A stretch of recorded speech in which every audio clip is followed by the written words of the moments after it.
जंतर मंतर इस बात का प्रमाण है कि प्राचीन काल में भी भारत का विज्ञान कितना उन्नत था, जो बिना किसी संरक्षण के नष्ट हो गया। यदि उसे पर्याप्त प्रोत्साहन और संरक्षण मिला होता तो शायद भारत आज वहां पर होता जहां पर पहुंचने के लिए अभी उसे वर्षों का इंतजार करना पड़ेगा।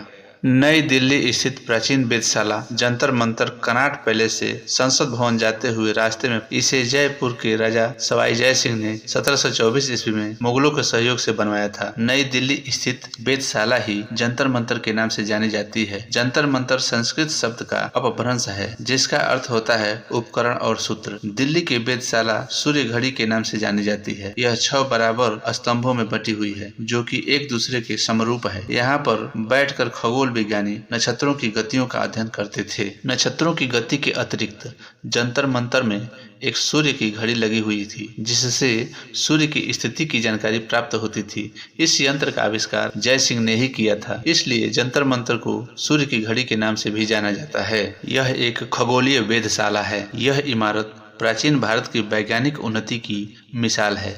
जय सिंह ने ऐसी वेधशालाओं का निर्माण जयपुर, उज्जैन, मथुरा और वाराणसी में भी कराया था। दिल्ली का जंतर मंतर समरकंद की वेधशाला से प्रेरित है। ग्रहों की गति नापने के लिए यहाँ विभिन्न प्रकार के उपकरण लगाए गए हैं। मिस्र यंत्र वर्ष के सबसे छोटे और सबसे बड़े दिन को नाप सकता है। राम यंत्र और जय प्रकाश यंत्र खगोलीय पिंडों की गति के बारे में बताता है। यह यंत्र एक अद्भुत यंत्र है जो हमें उस प्रकार के उन्नत कलाओं के बारे से अवगत कराता है। दोस्तों, बहुत कम लोगों को ही यह पता होगा कि इस वेधशाला के निर्माण के पीछे एक अज्ञात मुस्लिम राजकुमारी का हाथ था। कहा जाता है कि एक बार राजा जय सिंह जंगल में शिकार खेलने गए हुए थे। अचानक उन्हें जंगल में किसी स्त्री के चीखने की आवाज सुनाई पड़ी। जय सिंह ने उस स्त्री की मदद करने के लिए अपने घोड़े को उस ओर मोड़ दिया जिधर से आवाज आ रही थी। कुछ ही दूर जाने पर उन्होंने देखा कि कुछ डाकू एक सुंदर स्त्री को लिए जा रहे हैं। यद्यपि डाकुओं की संख्या आधा दर्जन के लगभग थी और जय सिंह अकेले थे, इसके बावजूद उन्होंने डाकुओं को ललकारा। यह देखकर डाकुओं ने एक साथ जय सिंह पर हमला बोल दिया। जय सिंह ने वीरता पूर्वक डाकुओं को मार भगाया। इस लड़ाई में उनके एक हाथ में थोड़ी चोट लग गई थी। राजकुमारी जय सिंह की वीरता पर मुग्ध हो गई। उसने शीघ्रता से अपने कपड़े में से थोड़ा फाड़कर जय सिंह के कटे हुए स्थान पर बांध दिया। वह राजकुमारी अत्यंत ही सुंदर थी। उसे देखते ही जय सिंह उस पर मोहित हो गए और उस राजकुमारी को अपने घर लेकर आए। उन्होंने राजकुमारी को अपने महल के एक कक्ष में ठहरा दिया और स्वयं वैद्य से अपना इलाज कराने चले गए। इलाज कराने के बावजूद जय सिंह के हाथ का दर्द ठीक न हुआ। काफी रात बीतने के बावजूद भी जब उन्हें नींद नहीं आई तो वे टहलने के लिए छत पर चले गए। छत पर चांदनी फैली हुई थी और आसमान तारों से भरा हुआ था। अचानक जय सिंह की नजर एक गुम्बद के पास खड़ी एक आकृति पर गई जहाँ चांदनी रात में एक गौर वर्ण की दिव्य स्त्री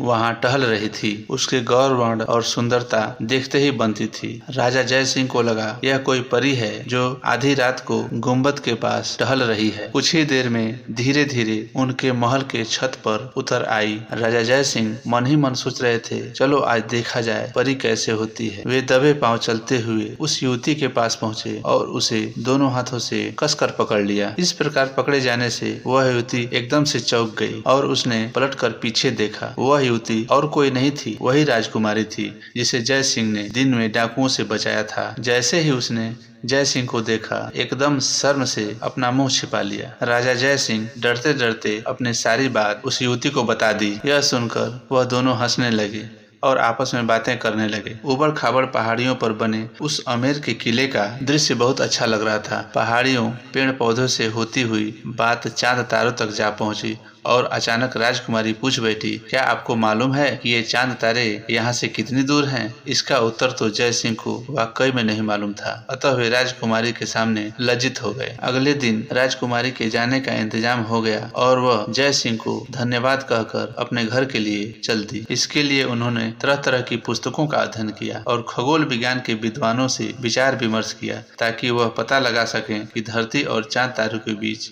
कितनी दूरी है। इसी घटना से प्रेरित होकर उन्होंने वेधशाला बनवाने का निर्णय लिया। यहाँ हम बता दें, जय सिंह के गुरु पंडित जगन्नाथ थे जो कि एक मराठा ब्राह्मण थे। वो फारसी, संस्कृत तथा अरबी के अच्छे विद्वान थे। जय सिंह ने खगोल विज्ञान की पुस्तकें, संहिताएं, सारणियां और सूची एकत्रित की और विदेशी विद्वानों की खगोल विज्ञान की पुस्तकों का अनुवाद संस्कृत में करवाया। उन्होंने यूरोप से दूरबीन मंगाई और उसी आधार पर भारत में दूरबीनों का निर्माण भी कराया। जय सिंह ने दूरबीन की सहायता से तारों और नक्षत्रों की गतियों का अध्ययन किया और भारतीय, अरब तथा यूरोपियन सारणियों को संशोधित भी किया। इसके बाद उन्होंने मोहम्मद शाह से मिलकर खगोल विज्ञान का अध्ययन के लिए दिल्ली, बनारस और अवध में वेधशालाएं बनवाई।